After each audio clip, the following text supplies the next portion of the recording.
I'm going to make bread. I'm trying a new gluten-free bread recipe from Gilbert Farm, and I'm kind of modifying it. Sorry, the toddler's got a game going on in the background. Thank you, Tannen, for turning it down. I'm going to try to modify a little bit because I didn't have her, I don't have a grain mill yet. Well, one that I feel comfortable using. I have a little hand crank one. But I don't have one that I want to get out right now and use. So I can't make her her gluten-free flour recipe because I can't make her gluten-free flour recipe quite yet because I can't mill the rice or the oatmeal or the oats, not oatmeal. So I'm going to start with, I have her recipe here, and she doesn't measure anything, so these are approximates. It'll be a little bit of trial and error. Over there is my food processor, which is where we're going to make all of this. So I'm just going to get to it. Yes! First, I win! Awesome. Okay, shh. I'm a good winner. Yes, you are a good winner. First, we have to activate the yeast. So in here I have a tablespoon-ish of honey. I'm going to add the yeast, which is about a tablespoon and a half, and about a cup and a quarter of hot water, warm water. Water that won't kill my yeast.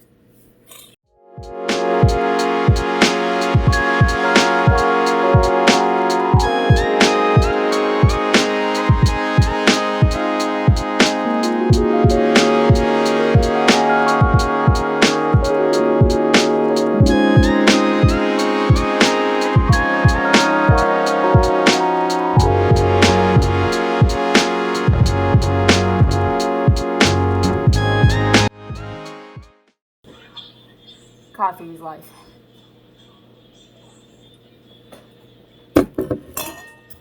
All right. So the next thing after you get your yeast proofing and rising is to add oats, egg, and basically everything else in the food processor. Blend it all up, and then you add the water.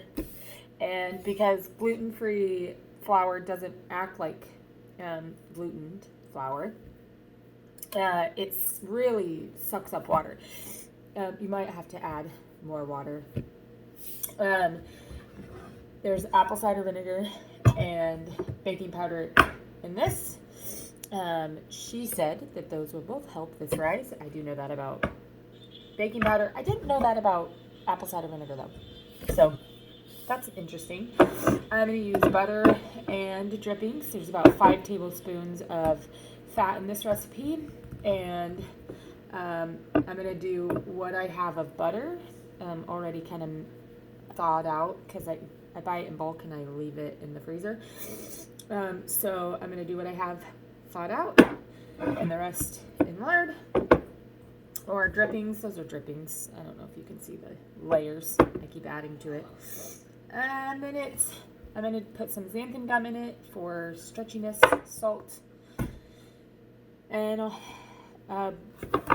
all-purpose gluten-free flour blend that I am trying from a different book, from a gluten-free book that I have.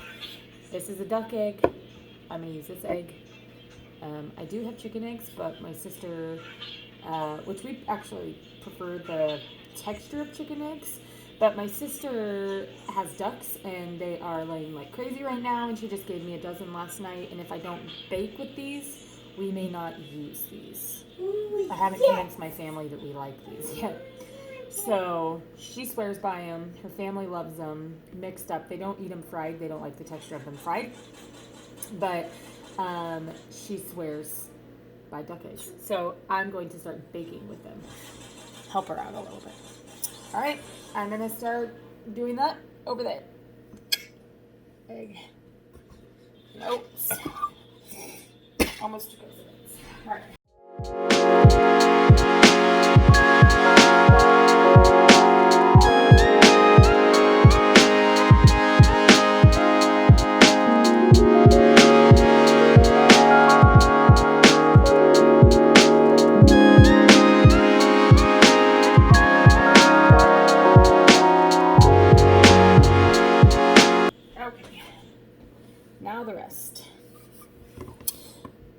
makes a super crumbly like consistency. At least that's what I've been told. Okay, we need this.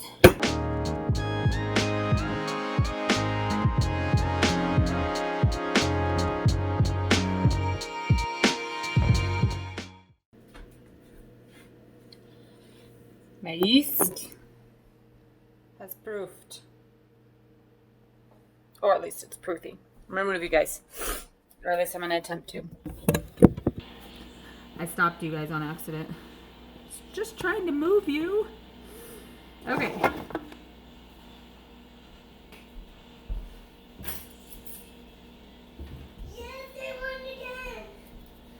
I grabbed everything but what I really needed. Okay, so now I'm going to put the rest in here, blend it all up, and attempt to make this come out like Jamie's from Guild Brick Farm, which if you guys haven't watched them, they're really cool. They just moved, I think a couple years ago. They moved completely off grid. And now they're building their own house. They're using, you know, kind of a different kind of construction, not a real traditional stick-built type of construction, but they're using ICF, insulated concrete forms, I think is what it's called. I'm not 100% sure on that, but I think that's what they're doing. So yeah, I'm gonna get to adding these.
Apple cider break.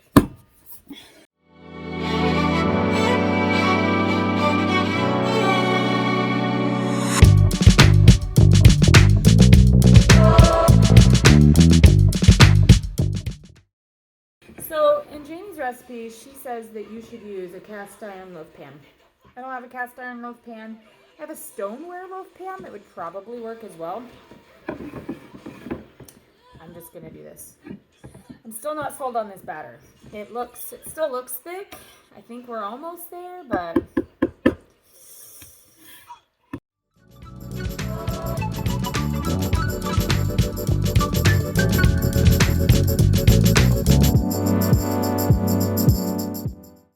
so I was preheating my oven because it's pretty cold here in the Pacific Northwest, and I want this to rise one more time, or one time. Actually, you're only going to get one rise out of this. And so I'm going to put it in a warm oven. I'm just going to let it preheat for a few minutes while I finish this part up.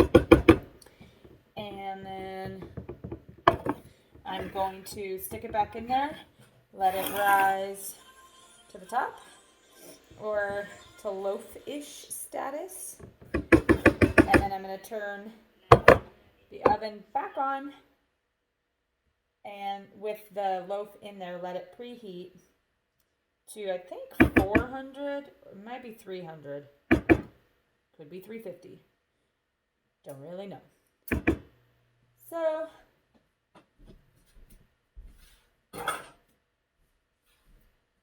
I'll let you know when I find out.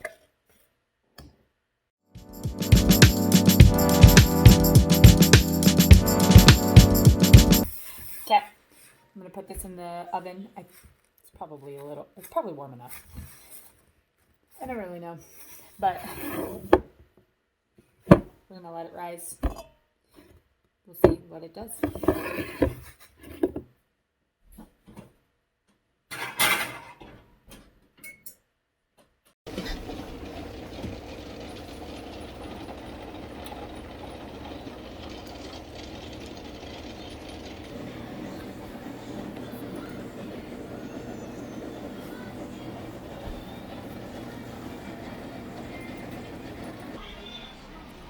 Okay, y'all.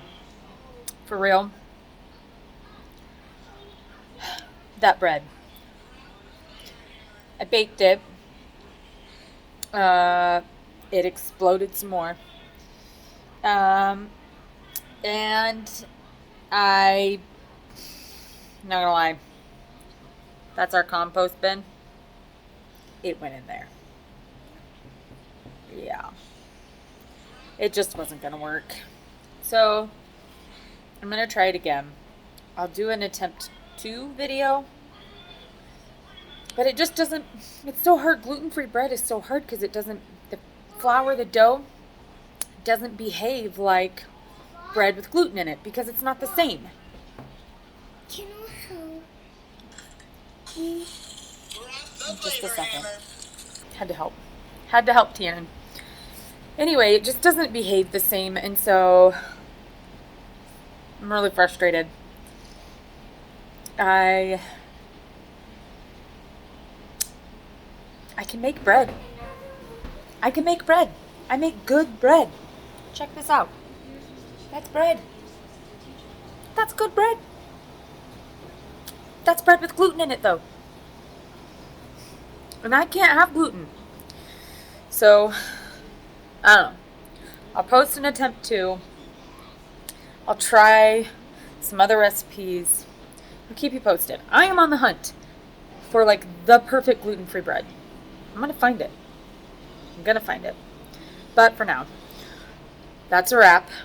God bless. And I'll see you next time.